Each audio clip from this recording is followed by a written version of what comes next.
Thank you for joining us for our very first episode of Beyond the Barre. Tanya, let us know who our first guest was. Amy Harris. We were so lucky to have Amy Harris in our beautiful little podcast studio here. And it was such an incredible interview, wasn't it? It was. She was really inspiring and so open about her time in the company and then beyond that as well. So magical. I hope you all really enjoy it. I think there is so much you can learn and get from hearing about Amy's experiences and her process and just general life as a dancer in a company. And without further ado, here is our very first episode. Enjoy.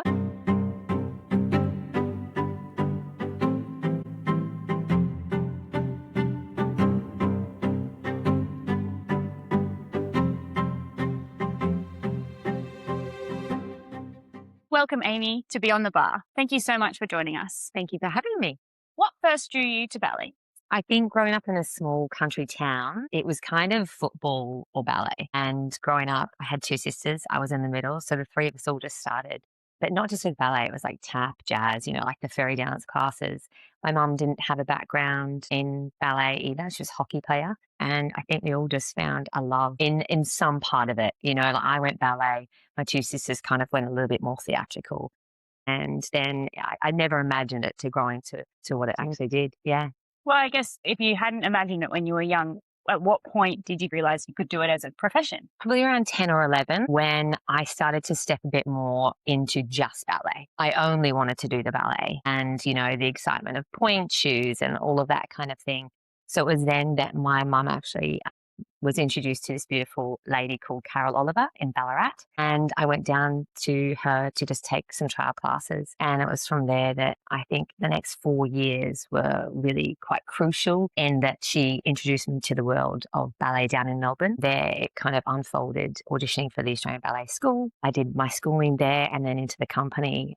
So I think around that 10, 11 was when I was like, I want to do this. Like, this is what I'm meant to do in this life. It was then that I committed to it, and it sounds young, but now having a daughter who is heavily into soccer, it's around this age where things start to click. You have to then start to invest and push more. And we're doing research for her on what are the next steps. And I was just so fortunate that I had a mum that, while she didn't really know what was going on, she invested and, met up with these beautiful people. And it was there that Carol Oliver School of Ballet became like that real turning point for me. That was it from 10, which is kind of crazy, isn't it? So when you went across to the Aussie, how old were you? Yeah, so it was weird. Back then it was like a 3-year course, which is now it's 5. So I was 14 when I auditioned or 13. And they said I was a year younger than they normally take me because they also would not have done year 10. So you were supposed to have completed year 10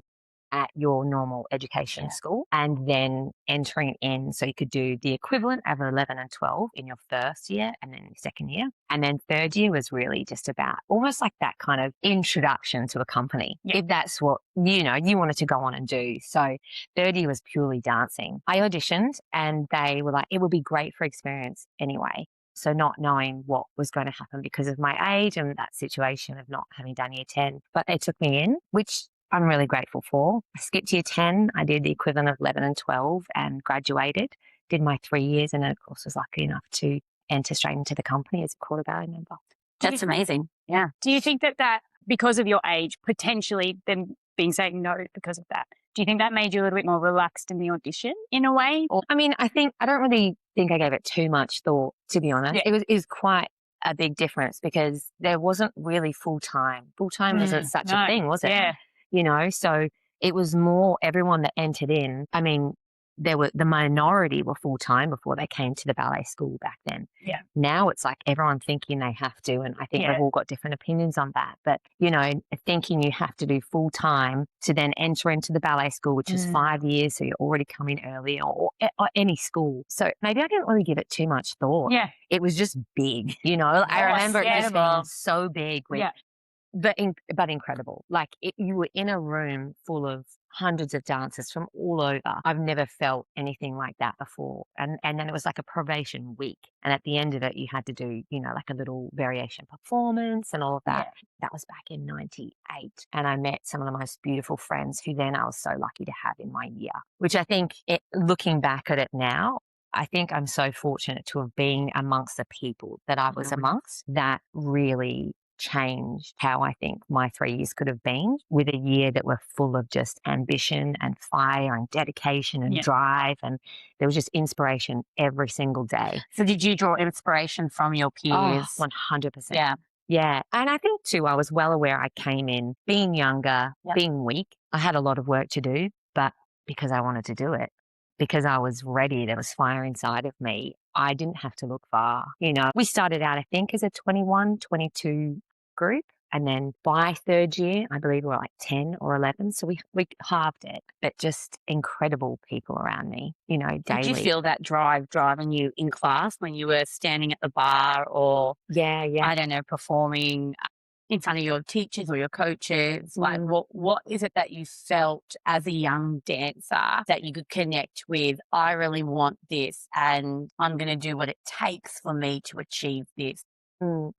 I think for me, my second year and my teacher, Michaela Cacaldi, was like a real make or break point for me. I think that was really setting us up as to which way we're going to go. She was so incredible in the way that she pushed because she saw drive and ambition, and she pushed you in the way that she knew you'd be able to rise to that occasion, and it was different for everybody. Sometimes it'd be like that little bit of a push, but people would, whereas I knew it was coming from, even then, I knew it was coming from a place where she saw something in me. So she was pushing me. Yep. And it was really it was an incredible year. I loved my second year. I felt like her as a teacher throughout my 3 years was the one that really helped get me on this path of well, not now, but I've done it now. But so I think she was a really crucial teacher there. And then amongst all of the people in that year, I just feel like there was just someone up the ante. So, you would have that. But it was like camaraderie, but that lift that it gives you to and have it was somebody healthy. next to you. It was really healthy healthy competition. Yeah.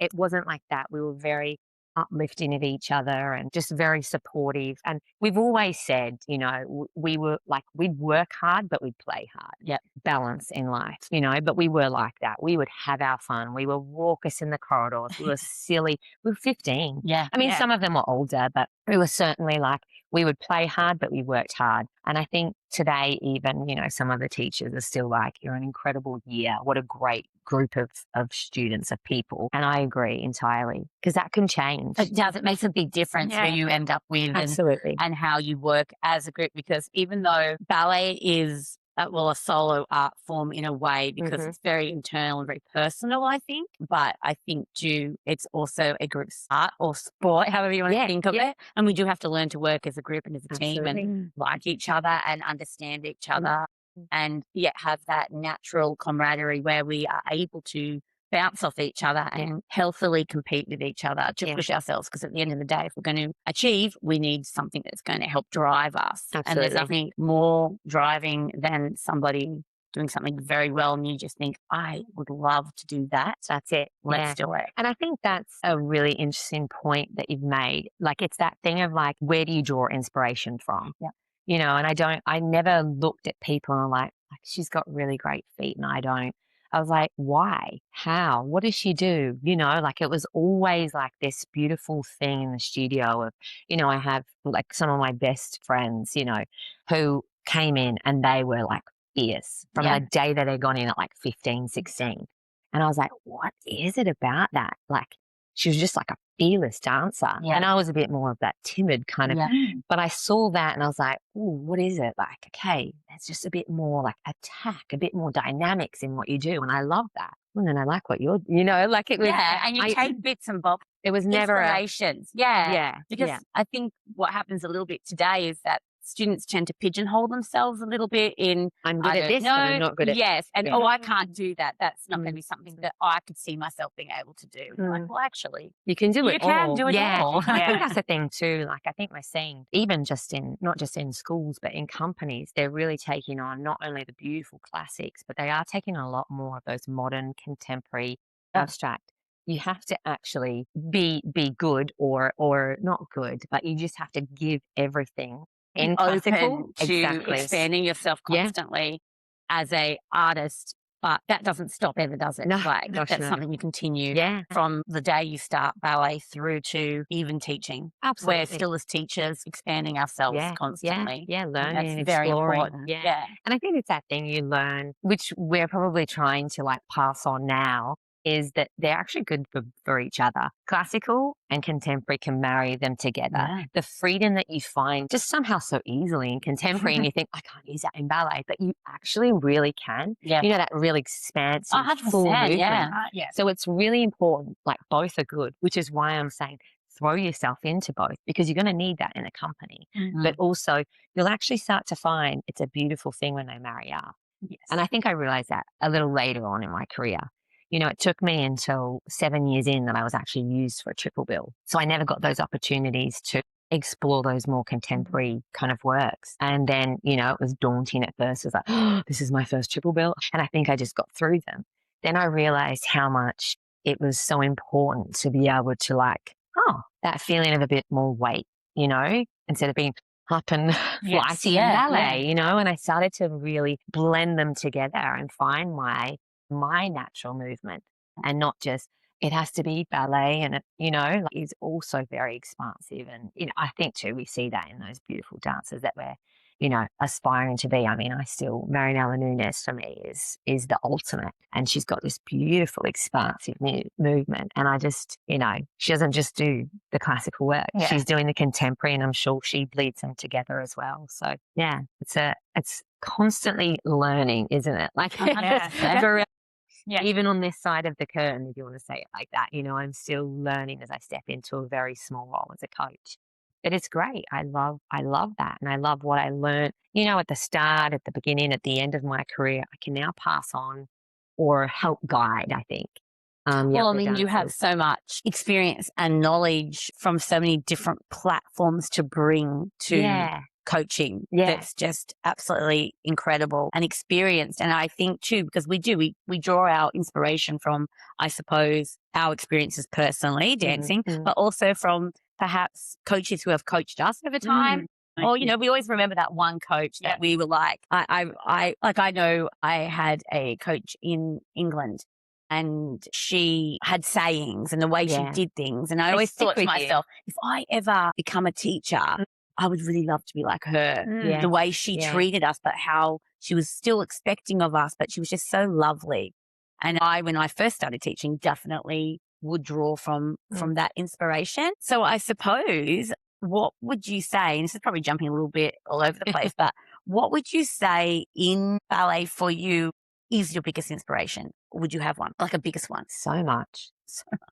You know, like people, coach, like colleagues, like there's so much. Yeah. I don't think there's like a one, you know, it's like a moment thing or a time, my schooling life to the start of my career to then who I met as a coach to then the repetiteur that came in on a ballet that became something I didn't think that would necessarily even be something I was like, I love, like that surprised me, you know? Yeah. But why? Oh, it was because of that repetiteur saw something in me and like so much inspiration. I think that's what's crazy, that, like you said, you can't be closed off. You have to be so open to everything. Yeah. And I think we're constantly morphing too.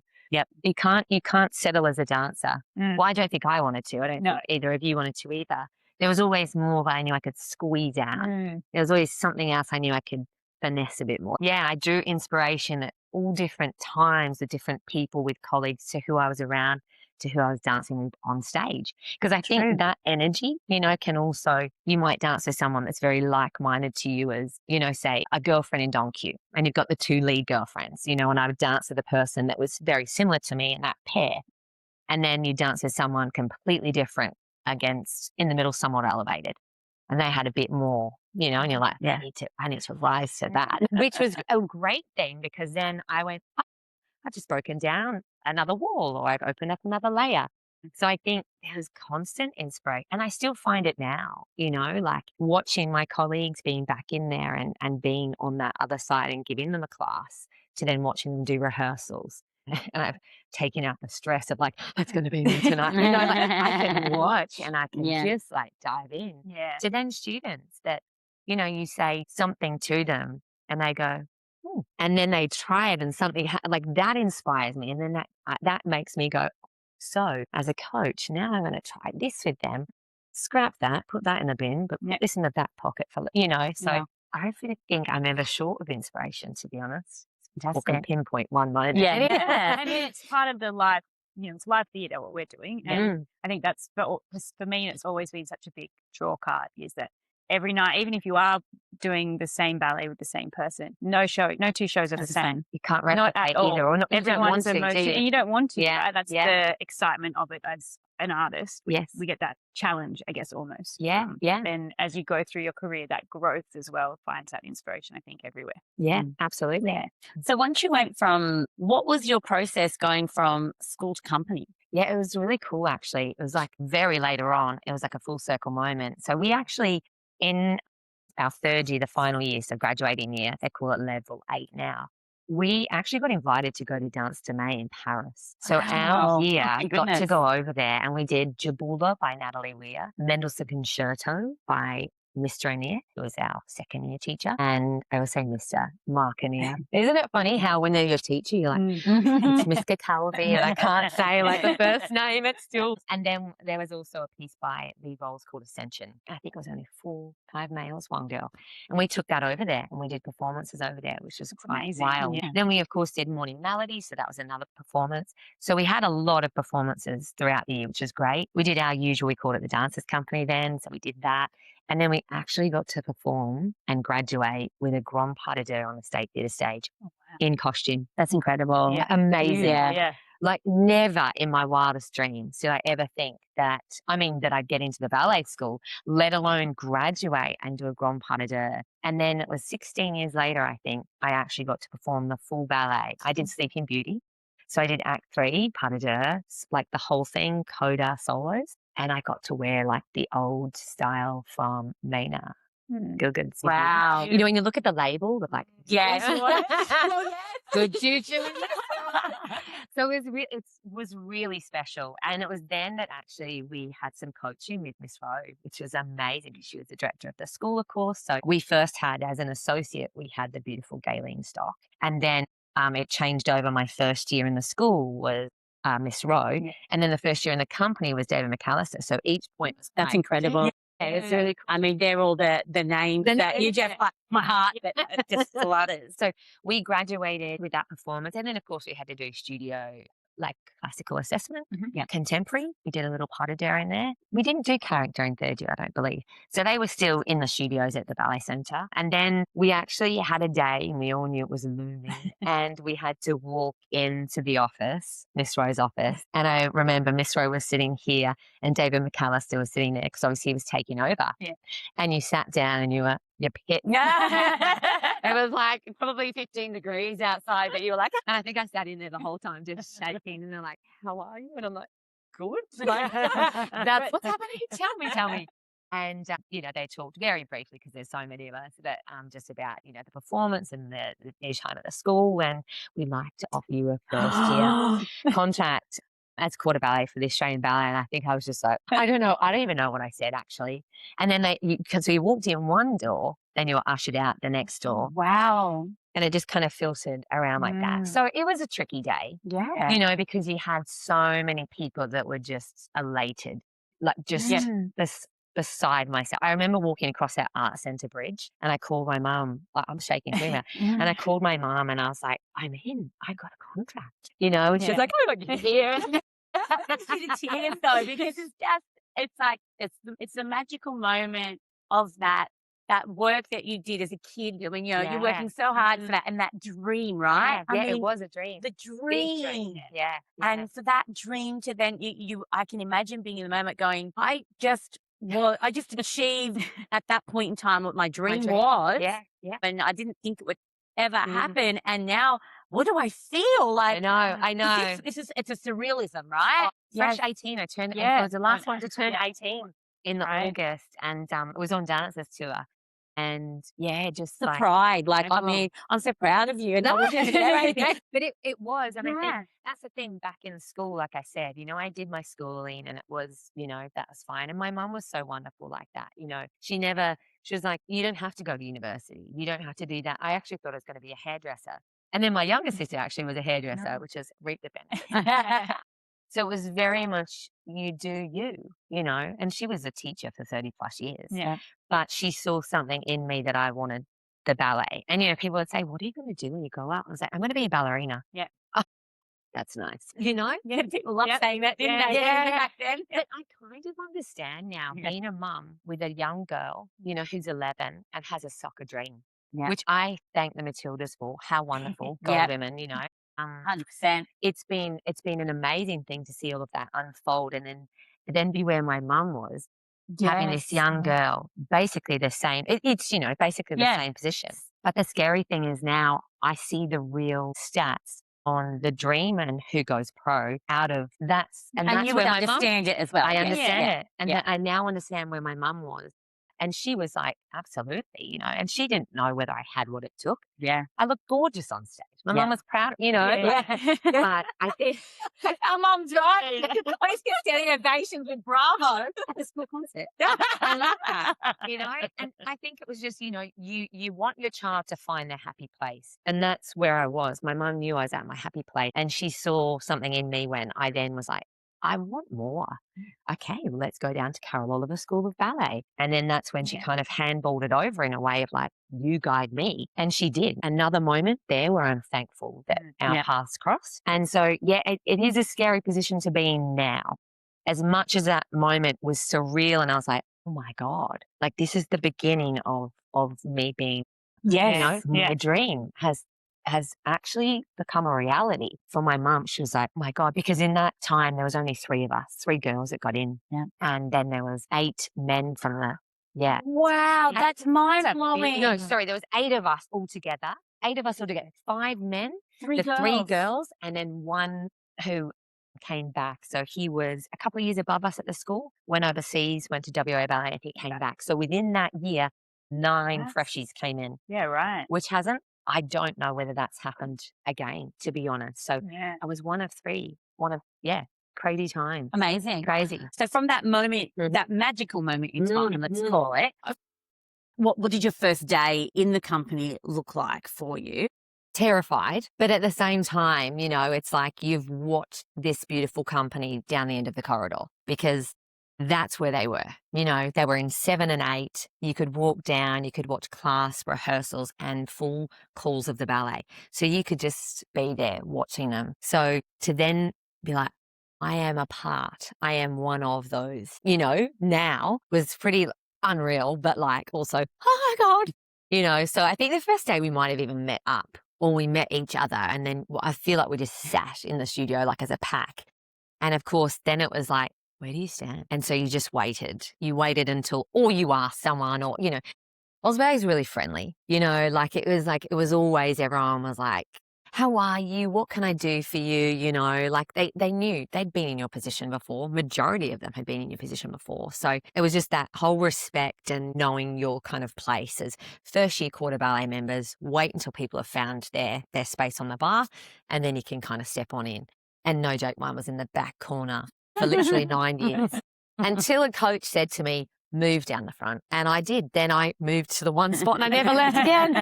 And I joke to them now, I'm like, my plaque's on that. That was my spot, my juju's there. But yeah, it was pretty amazing. And we were actually going into the 40th gala celebrations. That was our first season.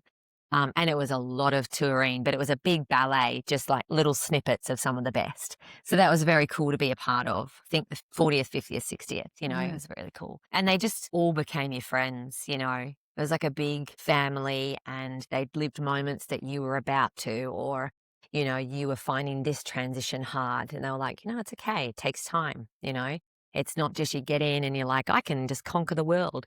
And I think people that come in hear about a Sydney season. Sydney seasons are epic, 6 weeks, and you know, some 8 show week. You know, it's quite mad. And you do one season, and they're the most shows you'll do. Whereas, well, they actually did 30 shows of Sleeping Beauty just recently, which we never did. But 23 was a normal season in Sydney. It's smaller at the Opera House, so you have to do double the amount, and then you'd have a quick changeover. Boom, into the next season. And by the time you left, your eyes were cross-eyed. You were like, I don't know who I am anymore. But it was like this epic kind of like, I got through another Sydney season. It was like, we should have got T-shirts, I survived Sydney season. It's full on. And that's the start of the year, April, May, and November, December. That's kind of like the layout for the company. And in between is, you know. Curious question actually would be, living in Sydney, obviously, for a period of time, does the company put you in housing, so to speak, or like, are you responsible to find your own? You've got the life? option. Yeah. You know, you could. I mean, there's some that come from the company that still have family in Sydney, Right. so you can opt to stay at home. But a lot of us would stay in the apartments, whether it be kind of in the city somewhere, or whether it be in Bondi. And so you have the option of where you would like to stay and kind of set yourself up and essentially make it your home, which I think is one of the biggest things I struggled with. I'm a bit of a homebody, creature comforts. Yeah. And so I struggled really all the way through with touring. I think I was so young. I'd been so lucky to have my family literally a drive away. I'd never had to get on a plane to go home. I could just, okay, I'm going to go on Sunday and see my family. So I think that became quite a hard thing to be away for 6 months of the year, essentially. Obviously not in a block, but in increments, you know, and not having my mum just there. You know, she could come down to Melbourne, so she'd have to fly. So I found that really hard. But yeah, you would set up an apartment, and I suppose eventually you got into like the Sydney routine. And was training at the Opera House? Yeah. So it was all of the Opera in-house House. Opera House? Yeah. So you literally moved into the Opera House for that 7-week period. And we always used to joke because you know how picturesque it is. It's beautiful walking along the quay, and there's mostly big cruise ships coming in, and there's Opera House and the bridge there, and you know the water just like glistens. But you'd walk in and that beauty kind of disappears. left. Yeah, it's like it's just we always like just stay on the outside, you know. But like you were always so grateful for that. I don't think that ever got old in the 22 years, to be honest. Like walking up and you kind of look and you're like, this is pretty epic. Like I can say I performed at the Sydney Opera House, you know, for 22 years. So another question to do with company life, actually, which I think would be a curious one for people listening. When it comes to point shoes, and I don't know if it was always the case at the company home here in Melbourne. I know they've got that beautiful circle in the middle of the room that I loved going in when I did it's kind of vision, isn't it? It's a vision. Yeah. I was wondering, what do they do when you go to Sydney? Because obviously you go through a fair few shoes. Yeah. So do they, I don't know, is there a truck that brings down a truckload of shoes? Basically, yeah. So everyone, depending on what level you're at, quarter ballet to principal, you get allocations. So I believe when I was there, we had 6 pairs a week as principals. Right. And then it would just slowly kind of go down. And most of the time you would have a lot on the go. You'd be jet gluing those. Those were pancaked. Those had to be painted, you know. So you wouldn't just have the one pair. You'd have so many. Their rehearsals, but I'm saving those goodies for the show, you know. So that's how that kind of went. And you would just go to the box, grab your shoes out, had your last name. You're always kind of just known by your last name. And it was pretty cool when you first, you know, got into the company and you turned it over and it was Harris printed on your shoe. You know, like you're like, oh, that's pretty cool. And what shoe did you like wearing? I was always a block, and I slowly kind of worked my way up to a Sonata. Okay, I have a Sonata. Yeah, it just kind of, it fitted my foot, and I think I tweaked maybe 2 things on it.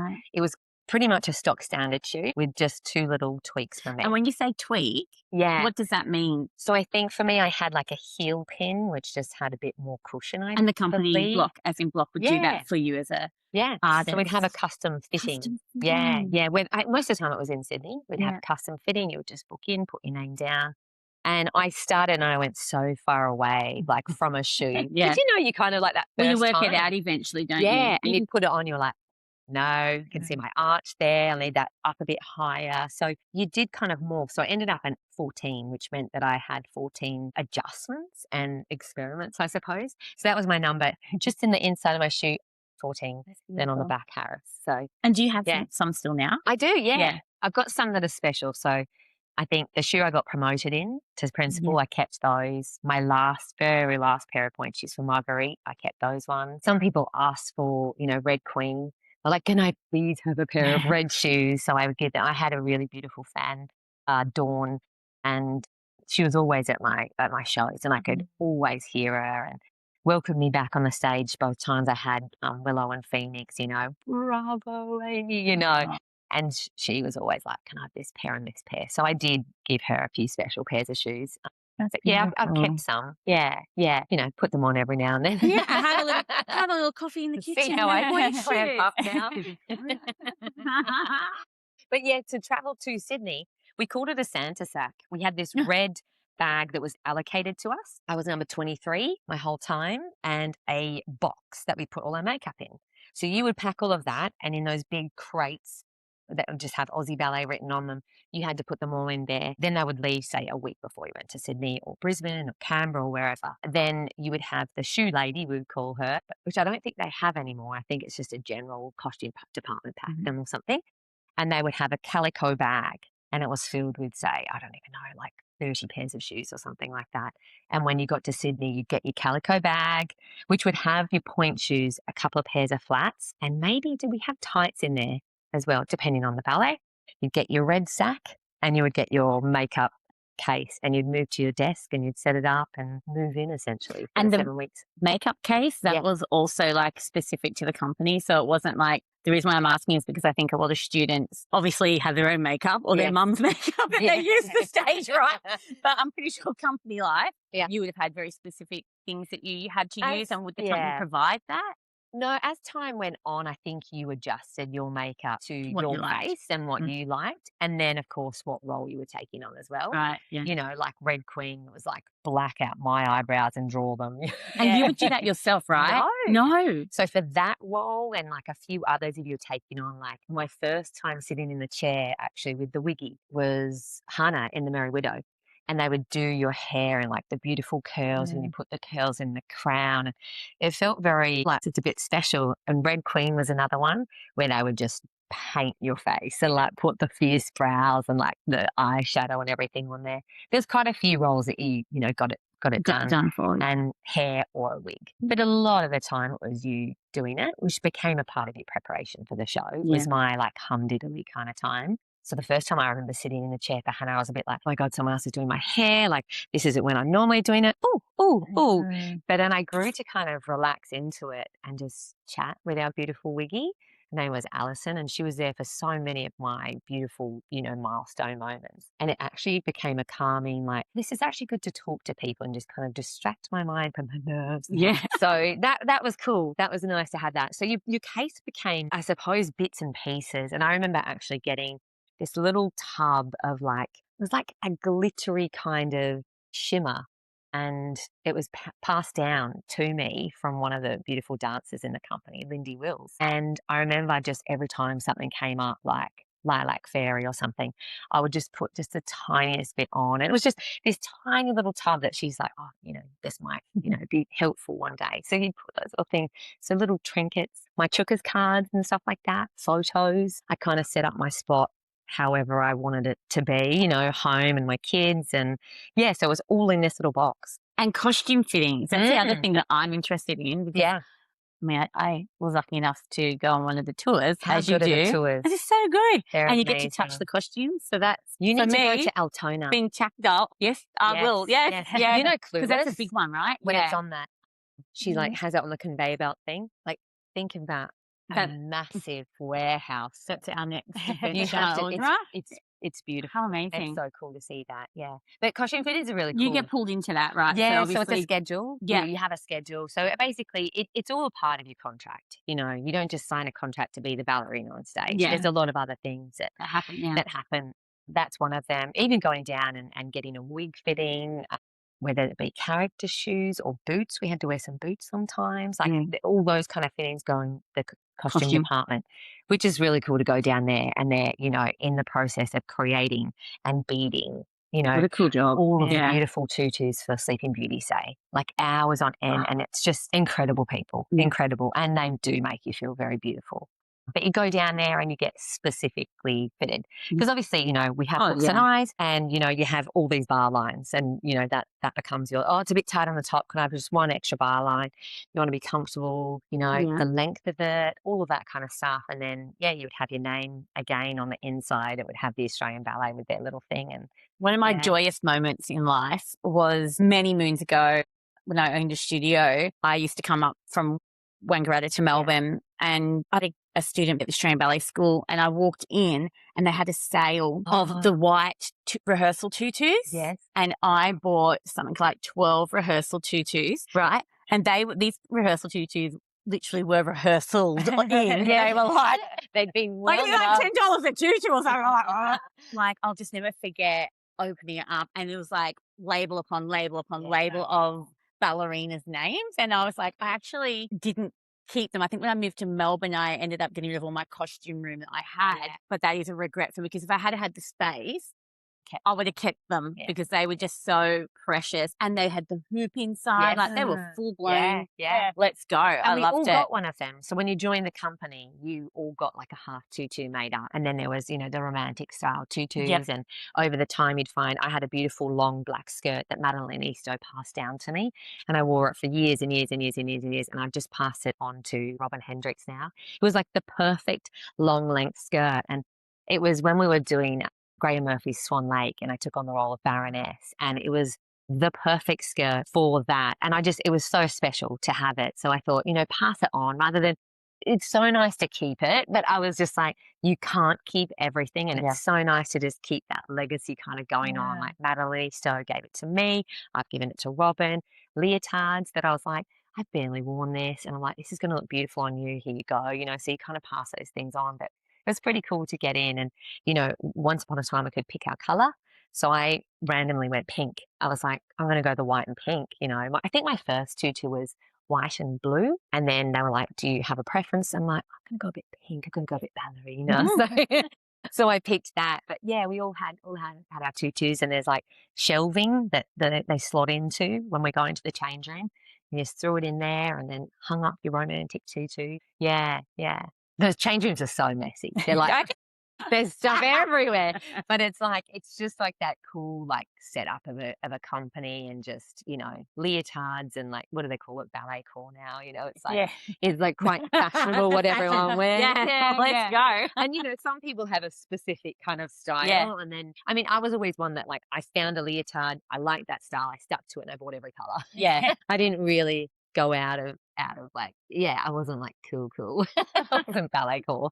So what was your favorite when you were rehearsing, even in any part of your amazing career? What was your favorite part of rehearsals? Like, what did you really look forward to if you had like well, obviously you had ballets coming up because that's what you did. Yeah.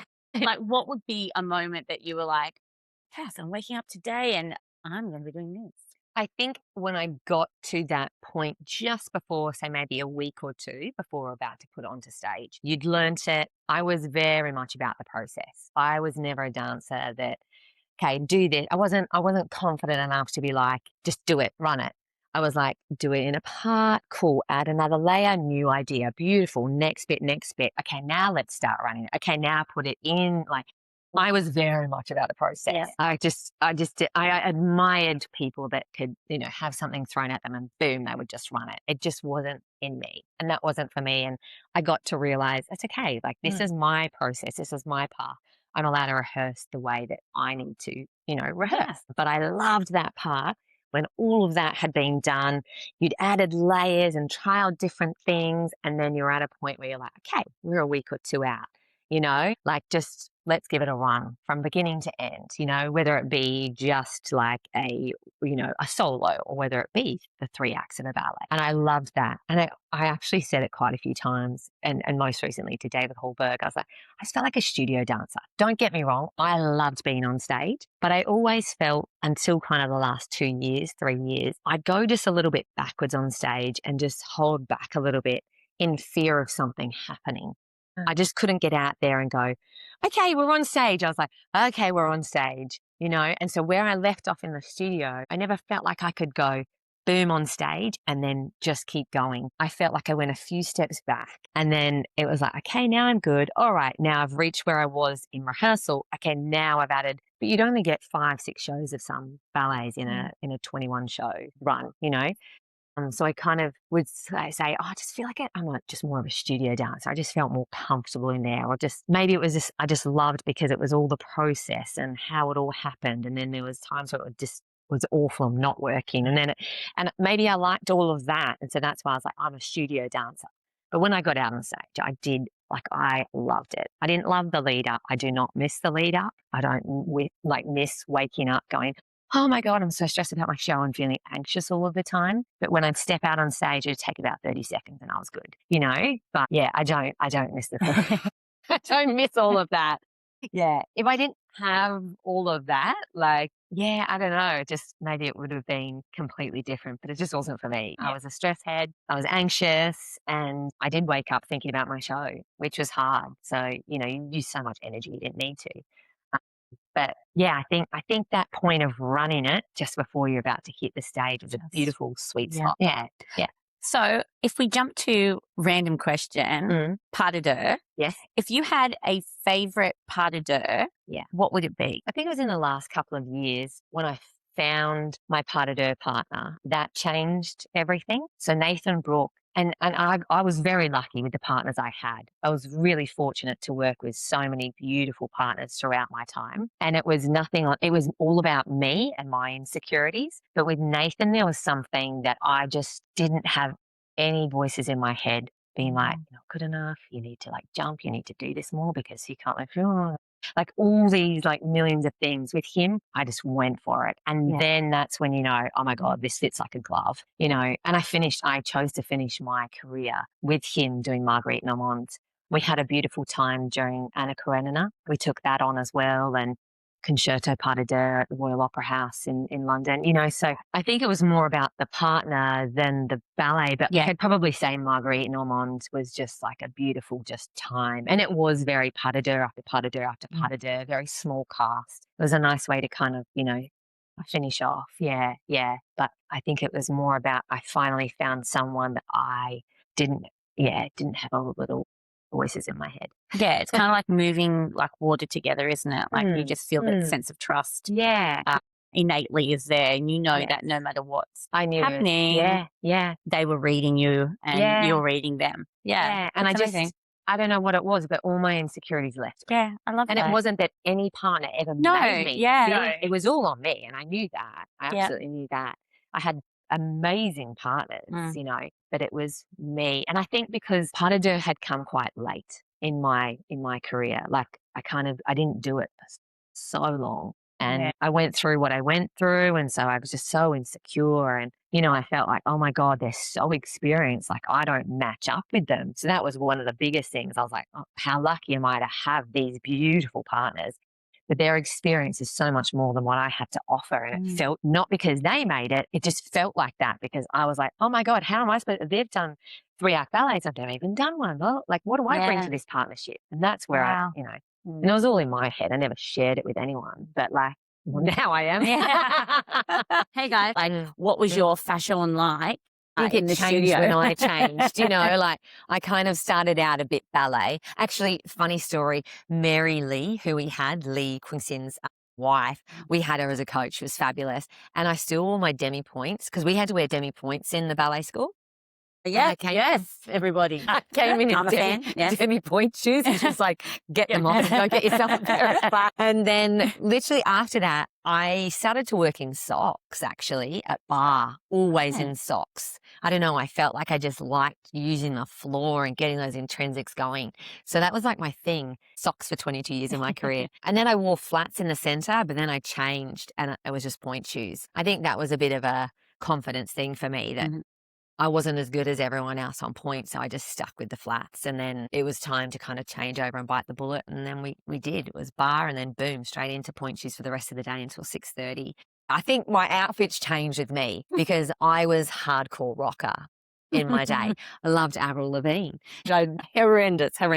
But then it kind of morphed as I changed and as I took on different roles too, I think. You know, you started to go, actually, that is a part of the feeling of the role that you're taking on. Like you need to wear that and you need to put that long skirt on because that's Queen of the Willies or, you know, all of that kind of thing. Don't just wear whatever. Like I just started to feel like layering was very good for me and a part of my process and then taking on a role. And also too, I think it's just like you see so much more. And I got over covering up. And then my stage manager looked at me one day and was like, "You're unrecognizable." And I was like, "Why?" He was like, "You're wearing pink." And I was like head to toe pink because I was, you know, morphing into Aurora. So I felt like it was just You were stepping into your confidence. Yeah. And it was probably there or maybe just before that the style of leotard for me was like really crucial. Wear moi was not a spaghetti strap, but it wasn't a cap sleeve. It was just in between. It suited. I've got a broad back, so it had like the nice V and it had the open back. That was my style. Yeah. What did a day of the life of a ballerina look like for you when you first started in the company? Because I know probably as you went through your career, the company sort of changed a little bit, or did it get more like, you know, I mean, the facility is incredible that they have in the company. So sort of like, was it like we start with morning class and then we went to rehearsal? Basically, the same structure. Yeah. I think what changed for you is how you prepared for the morning. Yeah. Some people like to do a gym. Some people like to do a Pilates. Some people like to do a stretch. Yeah. So I think that changed as you evolved as a dancer. Potentially if an injury was in there, depending on what role you were leading up to. I mean, for instance, Spartacus, all the men bulked up. So they had quite a strict routine to really take on. It's quite like a movie, really. You know, you really start to take on some roles like that when you change physically. But always the structure was very much a morning class, hour and 15 though. So it was quite a quick class, but separate. Sometimes we'd have two generals. Sometimes we'd have the head of the, you know, kind of company in one class and then the quarter ballet choreographer in another. Sometimes it was, you know, point based, they call it, or flat based, so men and women. So just that was kind of all that really changed. But morning class was like, morning class. You don't miss it, you know. It also set you up for the day. And it was where you could kind of come off the back of a 3-act ballet and just put yourself back together. You know, it was like meditation for me was the bar. Loved it. Give me a 40-minute bar any day. And I, you know, that was kind of my thing. And just to kind of align everything. It's like nourishing for your body. Yeah, moment. absolutely. Absolutely. Then it was always like a little 15-minute break. And basically within that, you knew what the day had ahead for you. Most of the time it was into full calls, you know. Obviously you have to learn the ballet, so you'd have sporadic rehearsals and stuff like that. But as we got closer to opening and dress, you would have those full calls.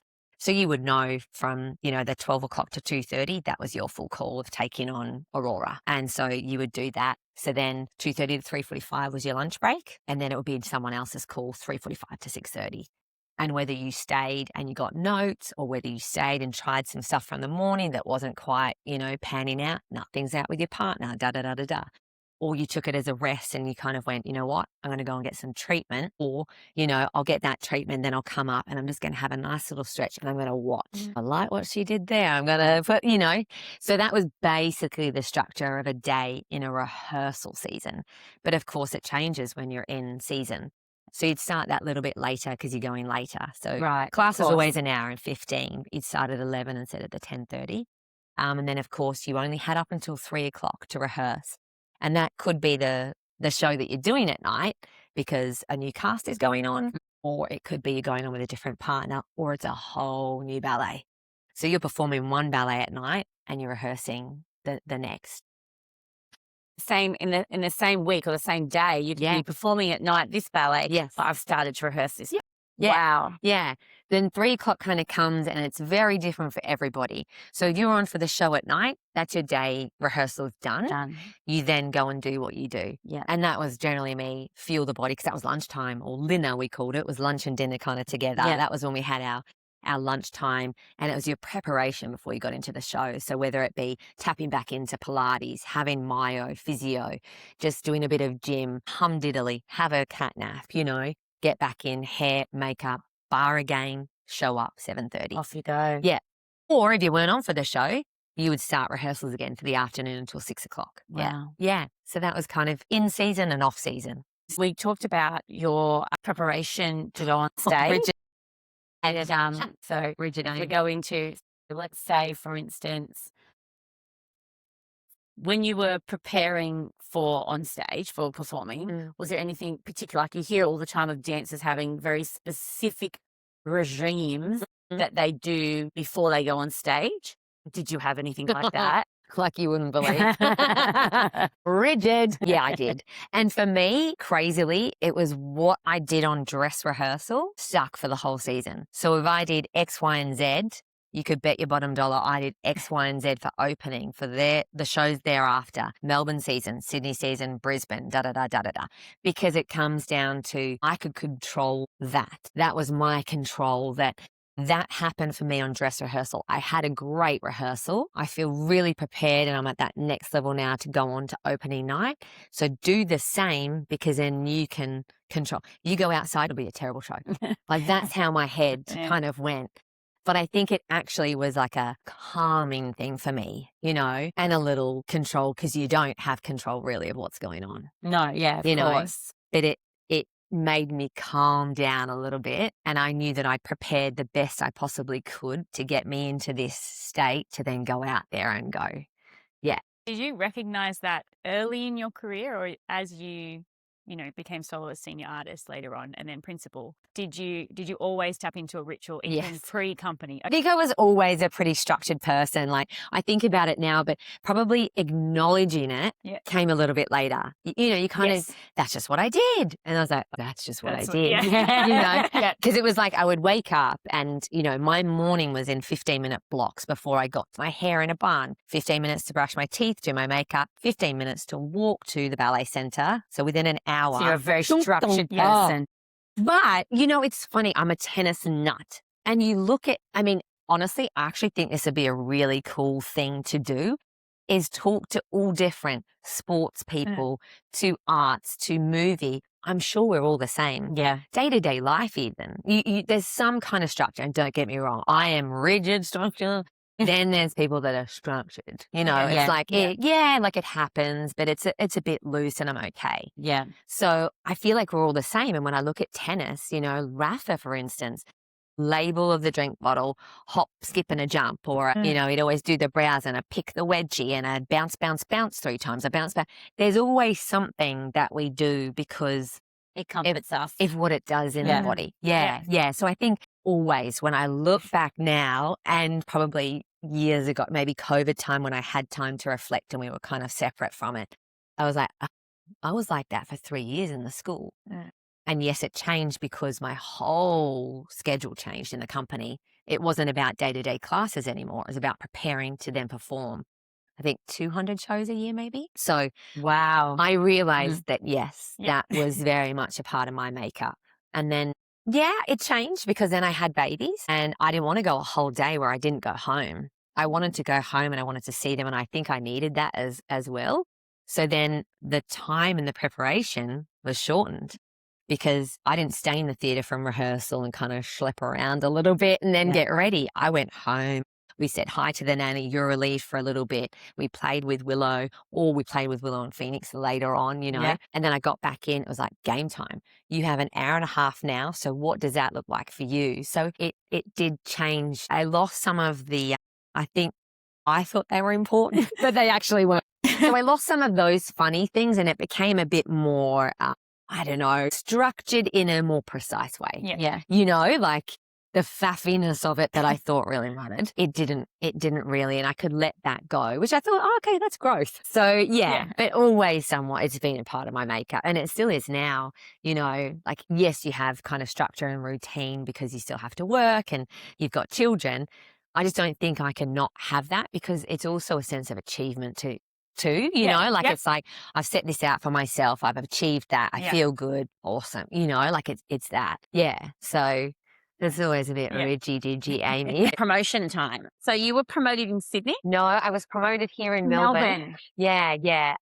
It was the opening night of Spartacus. So Lucas Jervis' Spartacus. Yeah.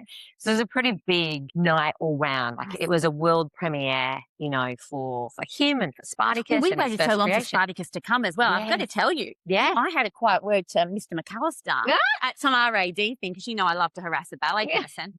And I actually went up to him. I said, listen, David, when we get to Spartacus. Yeah. And I could never forget him saying to me, Well, actually, It's coming. very soon. I almost fell off my chair because I didn't expect. And we Yeah. all know I'm a huge Heathcote. Yeah. Stevie, But my baby who isn't, Stevie. though? Yeah, Who isn't? Everyone right? loves Stevie. So Yeah. Spartacus, I think that was in my second year in the company, right? which I loved. Yeah. I loved. It was like old school jazz, like Yeah. Spartacus. It was fantastic. So I believe that was I think it was my second year that we did that. Maybe even my first year. Amazing. So yeah, it had been. So you got to do 20 that one. Yeah, yeah. Oh, It was brilliant. DVD Loved it. style. Yes, Yes, love it. yes, Somewhere yes. downstairs. Yeah. Yeah, you know, the era of like Nicole Rhodes and Yeah. all of those beautiful creatures. So we did that. So yeah, it had been 20 years, I think, since or maybe even 21. I don't know. But yeah, so it was a big night here in Melbourne, and all the creatives were there, of course, and just like it was huge. And I was taking on the role of Tatula, and then we had Robin Hendricks as Flavia and Kevin Jackson as Spartacus, which was an epic transformation. It was like seeing our Spartacus artists transform like movie. You know, when you see like the movie stars. Yeah. Kevin, watching that transformation, because I think it was a visually for a person who just goes and watches the ballet, I remember just seeing that difference going, wow. Yeah, yeah. Blew me away. Yeah. And they did, they got in, you know, we were so lucky at the Oz Ballet, you know, we have all the facilities there. And so they had someone, you know, with them working out, you know, specific kind of gym routines and even changes in diets. Yeah. You know, because obviously I'm married to Jared. He took on the role of Spartacus, and I saw all of that change as well. So that was pretty cool. That is cool. And then I had Ty Kingmore, who was a beautiful part of their partner that I had through many, many things. And he was taking on Crassus, and we were horrible. We were disgusting. You know, they're standing there with covered in blood, and we like we were evil. It was so gross. But it was fun. It was really fun. But it was a pretty funny night, I have to say. Like, it did not go smooth for me. I did nothing in Act 1 except I had Child with me and standing. Was it like this or was it like, I can't remember, the big hand. And you literally had to walk up the stairs and I had to walk off. And it was kind of, you were in the arena. So they were doing all the fighting and we were standing there, you know, gross, like Child there and watching them all fight. And I had to just walk down and walk off, like slinky off. And I fell down the stairs. Fell down the stairs. So that was my first entrance. Like, wow, going well so far. There's the rosin box that we have just before we enter the stage at the State Theatre. And I always just rosin my heels, even if I was wearing on my bare skin, because it was just always that thing. I needed that extra security with my elastic and my ribbon. And I was rosining. And I look up, I'm like, David, oh my God. I fell down the stairs. He's like, it's okay. And he always looked fabulous. He had these beautiful blazers. Anyway, he walked on, saw everyone before he then got ushered out to go at the front. I went off the second act. And it was kind of our act, I suppose, Crassus and Tatula and the bathhouse scene. Oh, that was an amazing scene. It was beautiful to watch. Yeah, visually very cool, wasn't it? Fantastic. And we would do like a pas de deux or solo into a pas de deux, and then it got a bit, you know. And I slipped over. Had a nice slip in this pas de barre pirouette combination. I was like, great, going well, good. Strike 2, you know, and then strike 3 was in Act 3. Strike 3. And I was trying to be all slinky and I got my foot caught in my costume.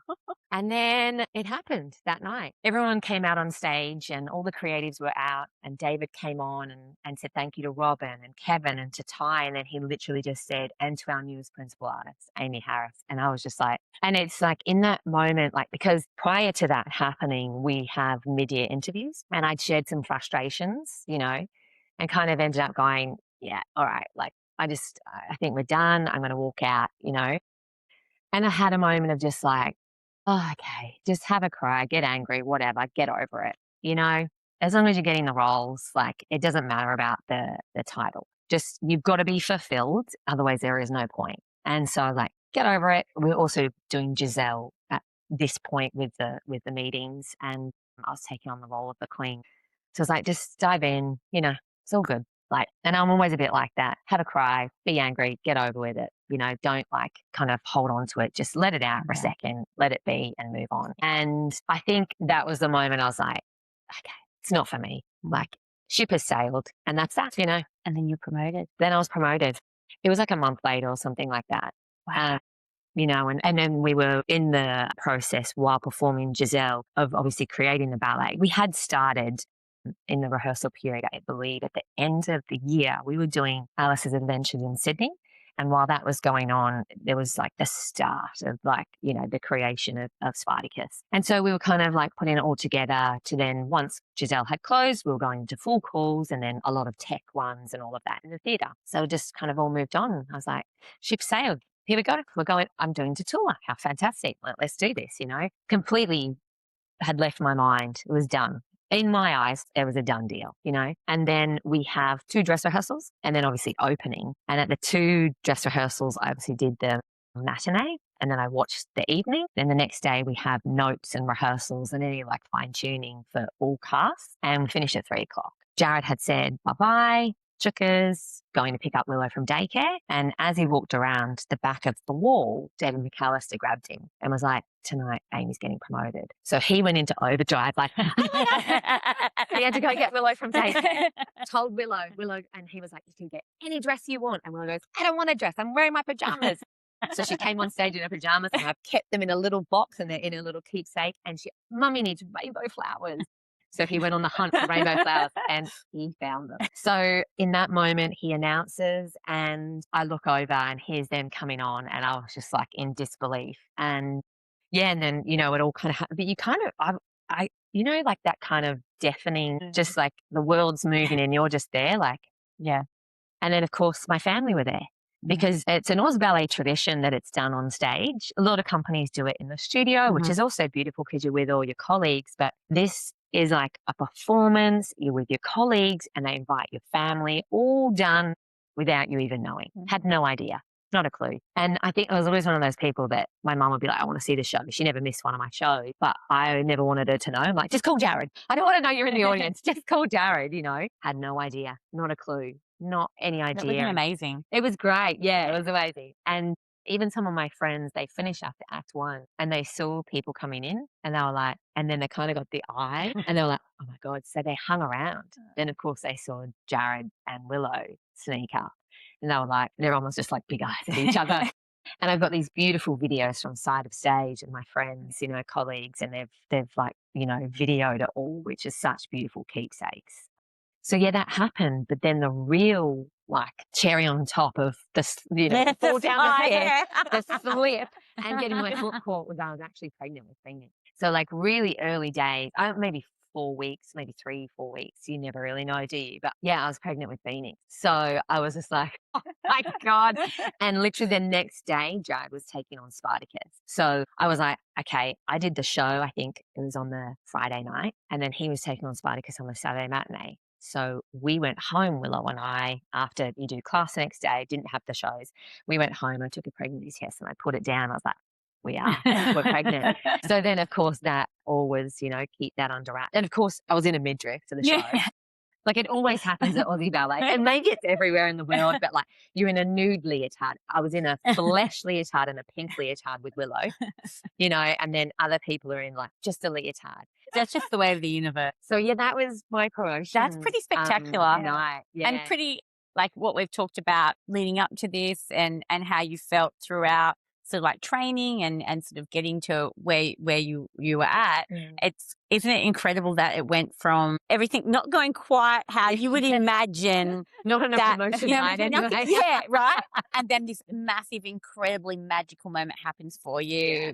The dream, really, isn't it? Like the ultimate for a ballerina to be promoted to principal. My goodness. So then once you were in principal, not everybody gets to dance. Like just because you're principal doesn't mean you get to dance that role, right? So it is shared amongst the gang. Yeah, I mean, really shared amongst the whole company. Yeah. I think that's the perception that once you get to principal, you get it all. It is. Yeah. For me, it was very much not my path. I still continued to probably not get those lead roles. Yeah. Like, I had moments where I took on the lead, but becoming principal never guaranteed me to do Giselle, Aurora, da-da-da. They weren't your roles. They were. Which in fact, I missed out entirely on Juliet. Yeah. Which was a ballet that I would have died to have done because it's a story ballet. And I think as time went on, I realized that was my bread and butter. It was what I became known for, I think, as being a storyteller. I took on Romola, and I think that really changed in Nijinsky. That really changed how people saw me, and they were like, wow, And then I love telling a story, and it became, that thing that I ended up loving, and of course, finishing on Marguerite Normand, which was quite a heartbreaker.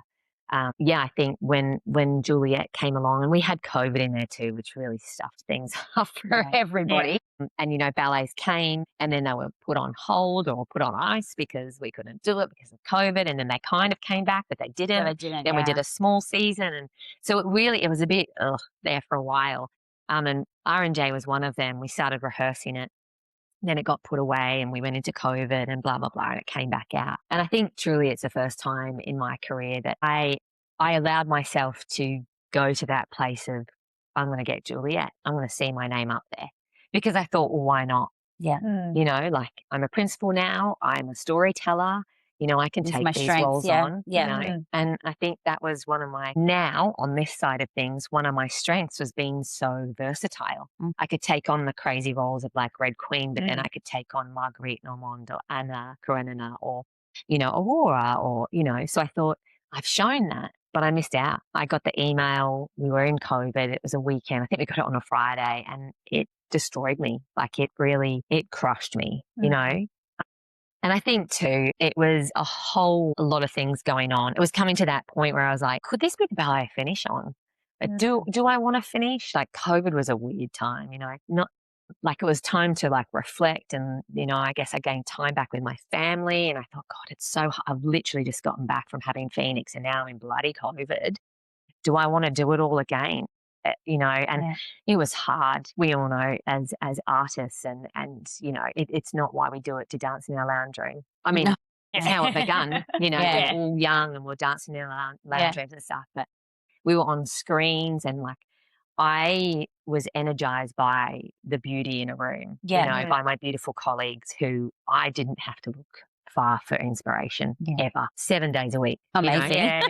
So like, and there was always someone that was very hyper aware of everybody, but just, it was so wonderful to be like, well, I love that about her. What is it? Like, what am I going to steal from her that I want to, and you didn't have that. We're on a screen, and we were all just like, and I was one of the lucky ones, because I had 2 kids and I got time back. We just moved into our home, so I was well aware of the situation that I was in, but then, keeping it going after I just gotten back from that leave, and I just got my wheels turned. I did 3 shows, and then boom, COVID. And then this casting came out, and I thought, what am I doing this for? And I thought this might have been the ballet I finished on once we got out of COVID. But I'm not Juliet. What the hell? Like, I can do this. And anyway, we ended up starting to filter back into the company, and I was always someone that could kind of just be like, let's go, even when I felt a little bit, because I thought, you know what, you leave your problems at the door. Yeah. Get on with it. And I loved escaping. I loved that meditation of a beautiful bar in the morning. I loved getting into class. Some days are good, some days are bad, whatever. It's all part of it. It's all growth.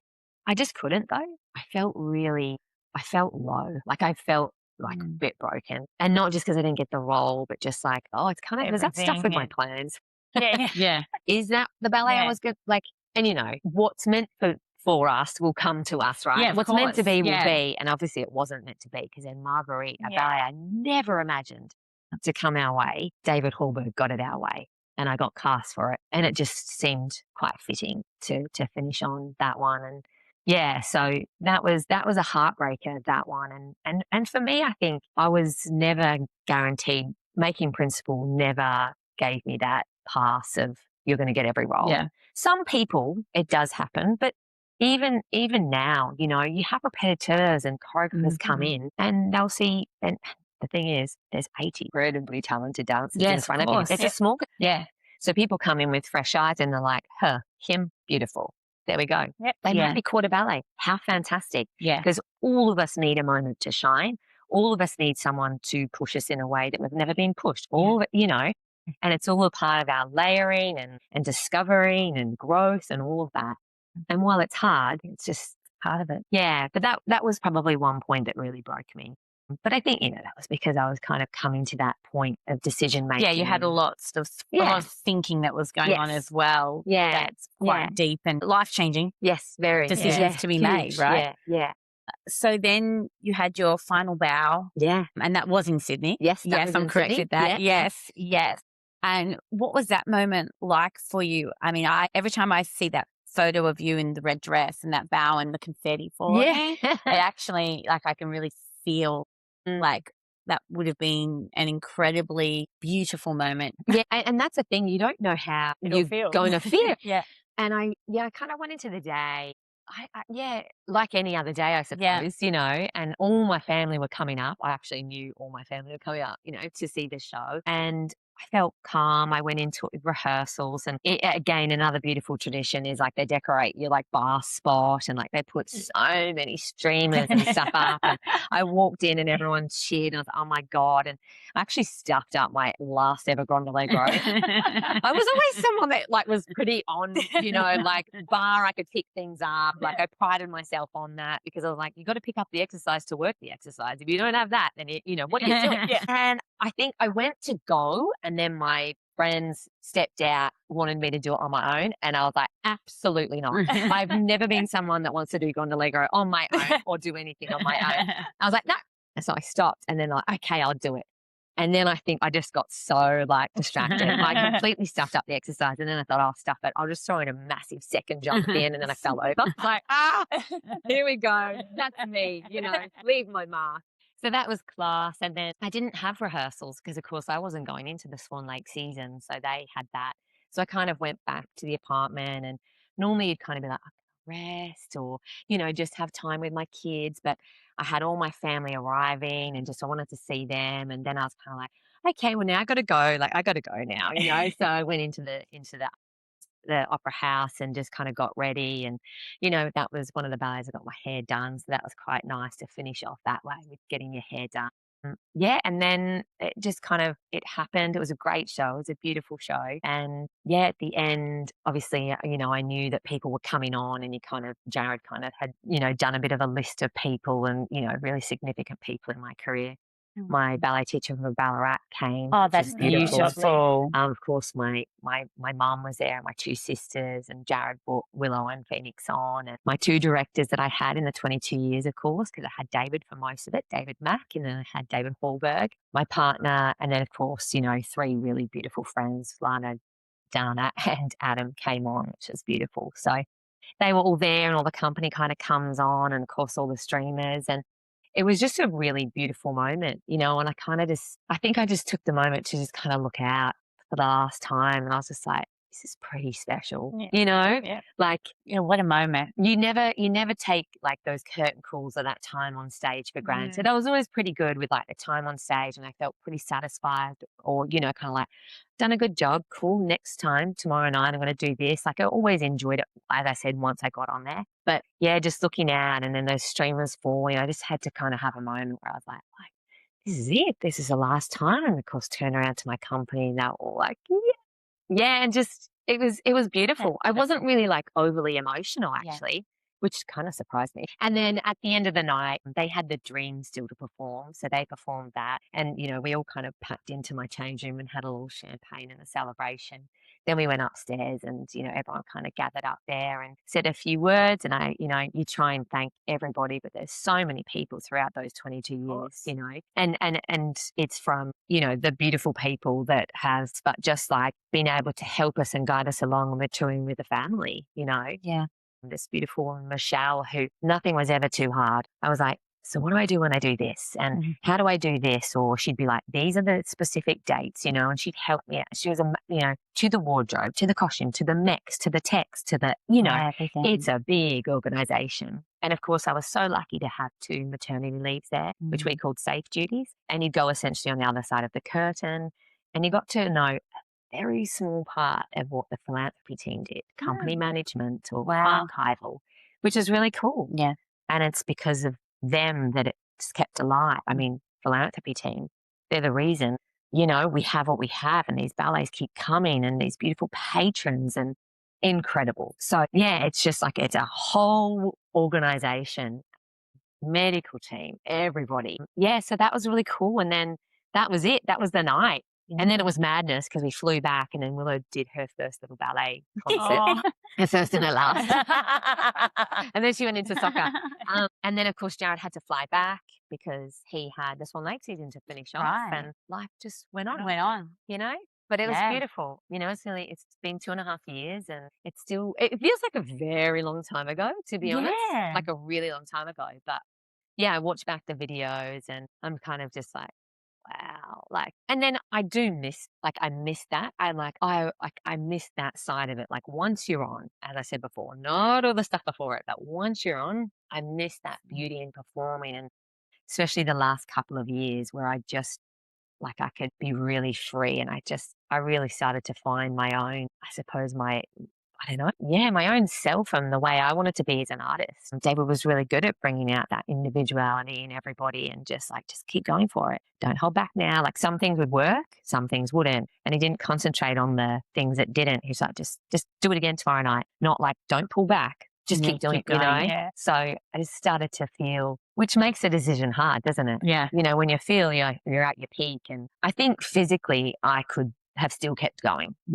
I know I could have kept going, but mentally it was always more of a mental game for me than it was physically. And yeah, it's pretty exhausting when you're constantly talking yourself up, like, you can do this, and the doubt and the self-deprecations and all of that. And then obviously having 2 kids and a husband that's also, you know, senior artist and busy in the company. Yeah. Amazing. Yeah. So then from there, you've transitioned into teaching Yeah. and coaching, Yeah. which you're amazing at, by the way. So everyone needs to know. She's Side by amazing. Yeah. side.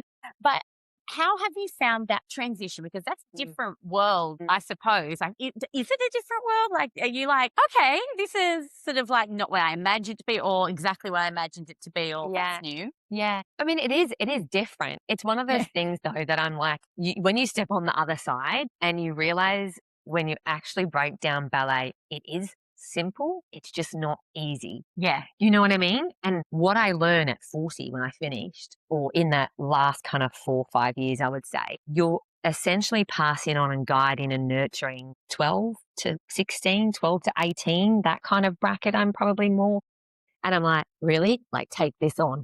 Yeah. Because I learned it at 40. Because I know. You know, Yeah, that's right. Yeah. And just, you know, I ended up working with Kirsty Martin, I remember, for Don Q and the Queen of the Dryads, which I'd done 10 years prior with a lot less experience. So I think I was just in survival. Just get through it. Yeah.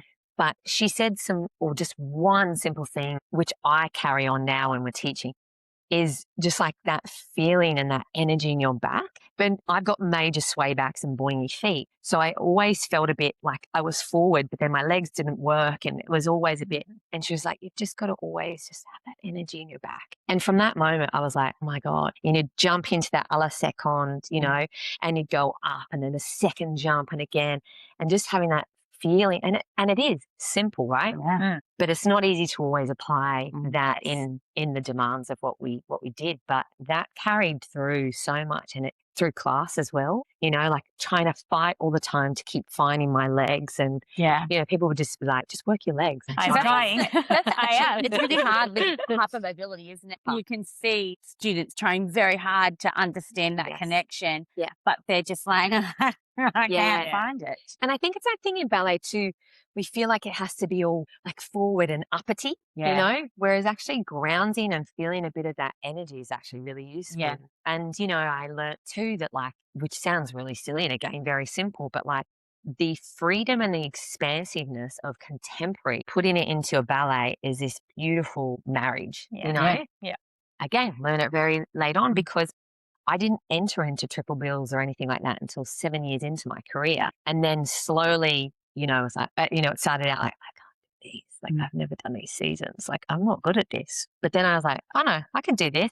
And it ended up actually being, I enjoyed that more than doing the tutu ballet until I realized and had just a coach like Kirsty who was like, this is this marriage. It's beautiful. So I love that part of the coaching, you know, and it's easy for me to sit back and be like, oh, it's simple. You just do this.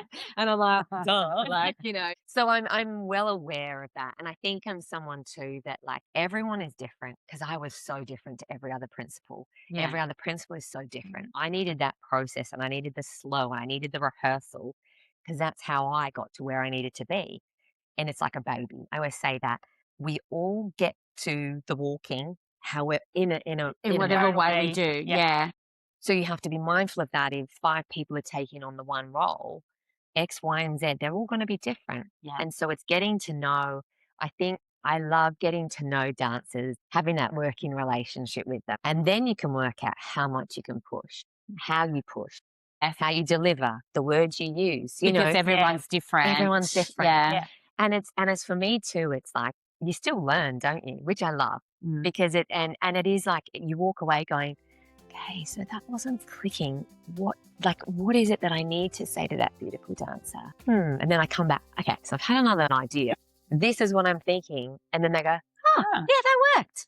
So I love that, you know, no day is ever the same and it's still exciting and you're still learning. And to be honest, I love the one-on-one because I think I loved that because it felt like no eyes are on me. You know, I remember being in the studio with Megan Connolly and she was taking me through Aurora Act 1 solo. And she's a big part of how I got onto the stage and could do what I did for those 2 beautiful shows. You know, I thank her so much for just the little things that she gave, just a little word. And then she sat and watched and she was like, move on. You know, it was never like, do it again. No. And it just got worse. Like she's always just like, great, let's move on.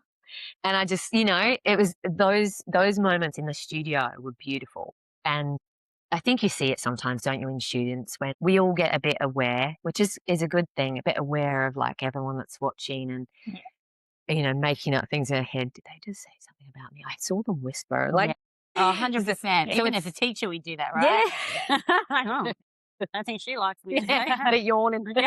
So I think that's nice. I love that one-on-one time, you know, where it's really honed in on the dancer. And as you get to know them, then it becomes more communication as well. Like I love that. Yeah. They start communicating with you and not just like going, and trying it, but they use words. Yeah. And you would find that a little bit being Amy Harris, a right? little bit, yeah. People, girls would start. They're like it's really funny watching the process actually of the first moment. Although, like you've got the first moment they start a class with you to now sort of like they've relaxed it into knowing you as a teacher. Yeah. But then the funniest bit that I love is when other people are taking a class and Miss Amy Harris might walk in the room and all of a sudden I would say, could I please have a cutout of you? And I walk around and hold up. Maybe I put a face mask on.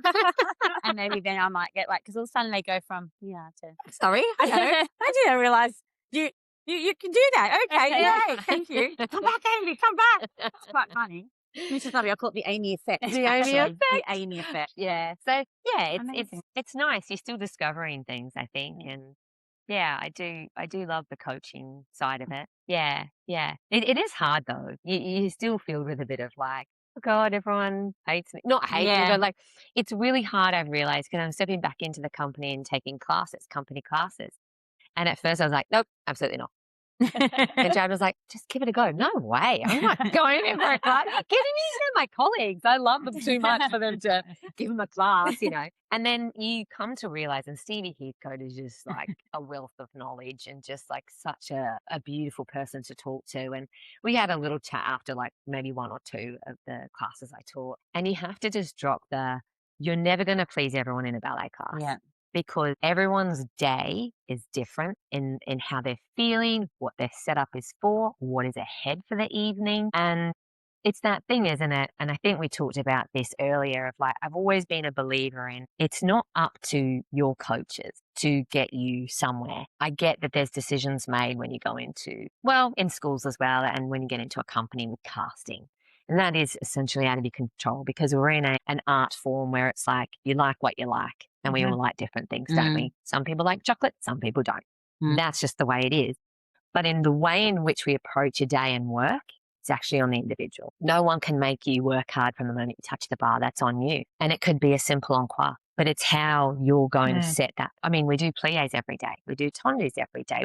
And they're combinations of it. But like at the end of the day, and I think that was one of the things that they, I suppose, complimented me on, even through those harder times, was just like, you never didn't come in and not work or be professional. Yeah. And at the end of the day, I wanted to walk away, whether it be 5 years or 22, and be proud of what I'd produced every day. Yes. And I think also too, I respected my company too much to, not be there and be someone that I could help or inspire or make smile. You know what I mean? Like it was always that kind of thing. So yeah, I think as a coach now too, I'm very like, it's kind of on you, you know, like I can't make you move hard. I can't make you work those muscles. I can't give you that expansive back. I can give you those cues, but like every day, you know, that consistency's got to come from you. So yeah, I like it. It's different. As someone who found their enjoyment in story ballets, because I find there's a real disconnect.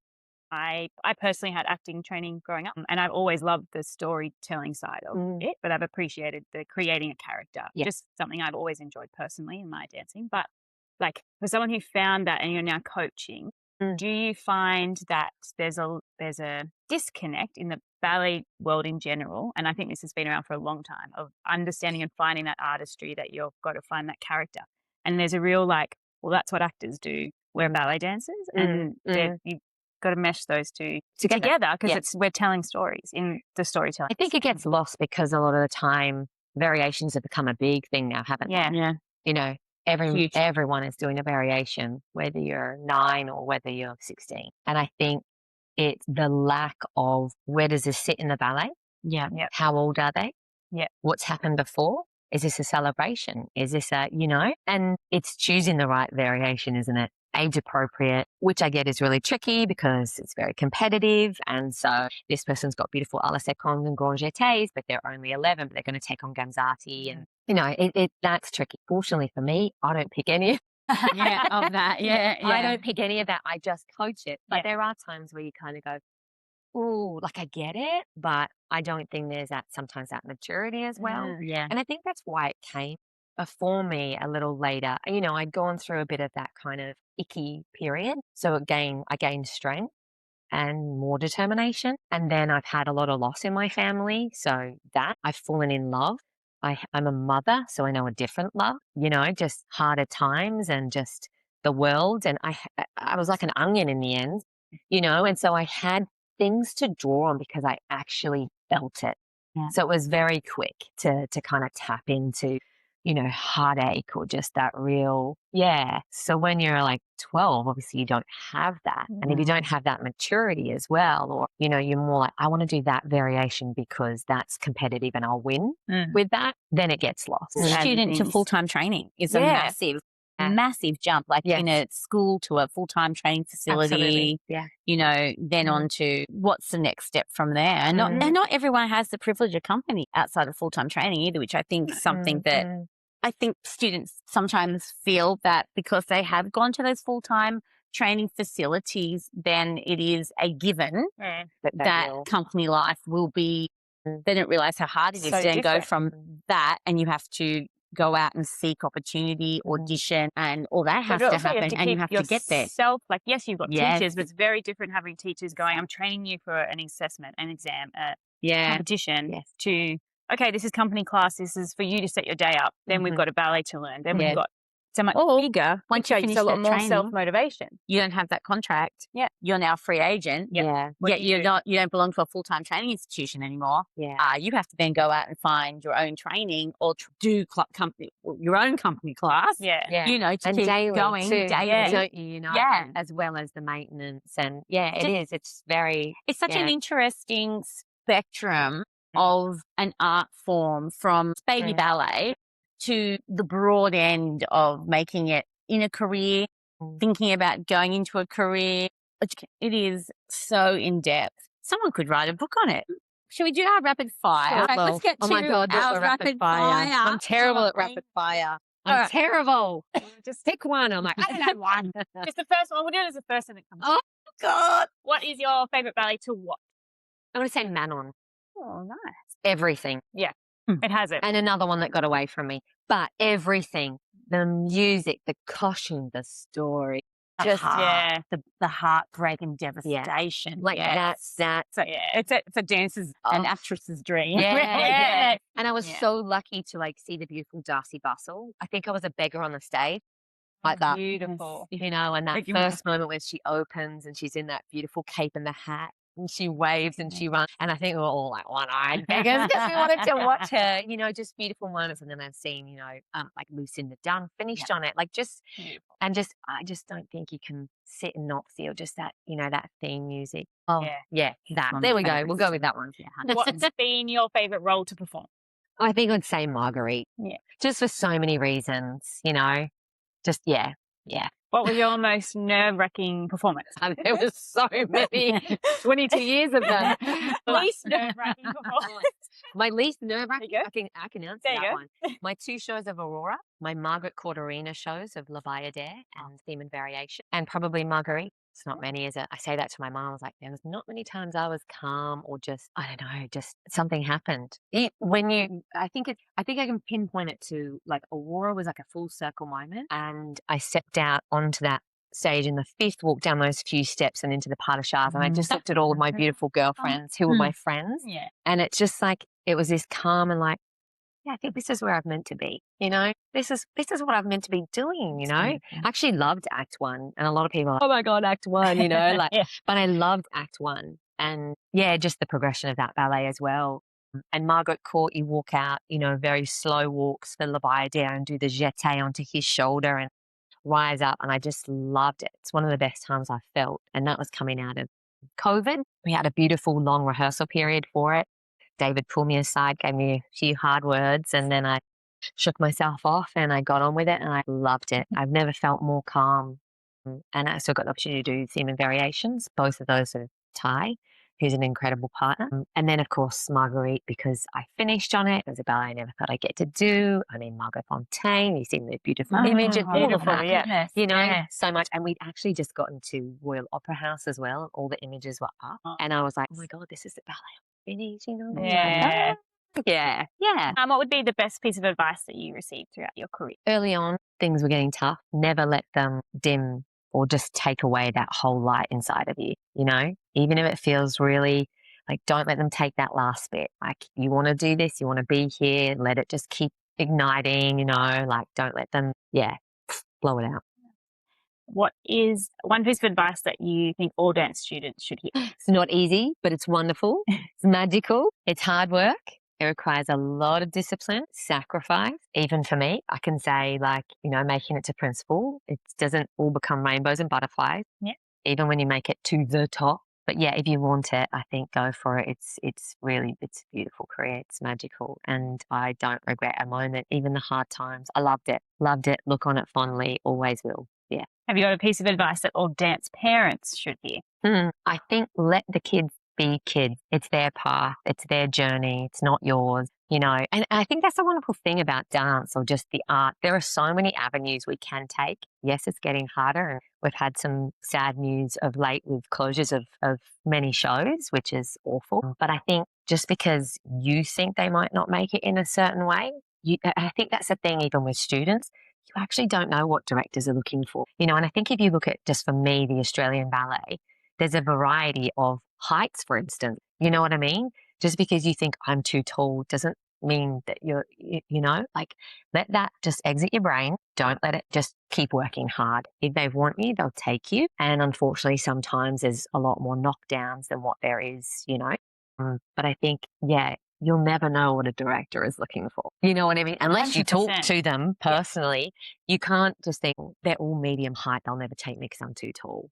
You actually don't know. Yeah. You know, so. Also, it comes back to that's they're not always the people casting. Like they're aware of that too. They may have 3 choreographers coming in who have said, I specifically would like tall people, for lack of a better option of description. So they definitely, we don't know what they're after. It may not be the same thing that they sort of previously had, depending on what's coming in. That's right. Yeah. All right. In one or a few words, how would you sum up your career? Well, I actually talked about this in my last little, thank you on my final show. And I said, it's been wildly challenging, but it's been wonderful. Oh, I love that. So I feel that's my book. Yes, please. Definitely. Yeah. And that, it literally does sum it up. Yeah. Like, it was so challenging. Like, it was wild, but it was wonderful. And I just wouldn't have it any other way. It was meant to be that way for me, and I conquered it and I got through it. Yeah. And beautifully. Absolutely. Well, Miss Amy Harris, this has been an honour to be able to have you here with us and interview you. Your career, your stories, you as a person, is just, you're whimsically magical. And the joy both Audra and I have had talking to you has been incredible. So thank you so much for sharing your story and just being an amazing human. Thank you. So thank you. Thank you. I've loved it, and I'll be back. Let's chat again. I love that.